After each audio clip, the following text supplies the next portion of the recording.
Ce soir, l'objet de ma colère, ça n'est pas le plan présenté par Gabriel Attal de lutte contre la fraude fiscale des puissants, comme il dit, mais plutôt par les réactions que ce plan a suscitées. En gros, on nous explique que ça ne marchera pas, et surtout que c'est une hérésie de s'en prendre systématiquement aux puissants, aux plus riches contribuables ou aux plus grandes multinationales. Mais non, la vraie question, ce serait de dire au gouvernement pourquoi ne le faire que maintenant.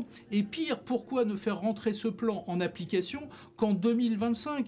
Parce que quand même, le contexte, il est extrêmement simple. Il y a dans ce pays, depuis 10, 15 ou 20 ans, un délitement du consentement à l'impôt. Pourquoi ? Pour trois raisons. D'abord parce que la France est un des pays qui connaît la plus grosse pression fiscale. Deux, parce que pendant qu'on paye beaucoup d'impôts, eh bien nos services publics se détériorent année après année. Et troisième point, et il ne faut jamais oublier ce troisième point, les Français ont le sentiment qu'ils sont assaillis d'impôts alors que les plus riches, les plus gros contribuables ou les grandes entreprises feraient l'objet de plus de clémence des services fiscaux. Donc envoyer ce message politique est un message parfaitement salutaire et quand on est un responsable politique, on a le droit de faire de la politique. Mais il faut aller plus loin. Si on considère que ce sont les plus puissants qui fraudent ou qui pratiquent d'ailleurs l'évasion fiscale, cette fameuse zone grise où on n'est pas capable de dire si c'est juste de l'optimisation et donc légale ou carrément de l'évasion fiscale et donc de la fraude, allons plus loin.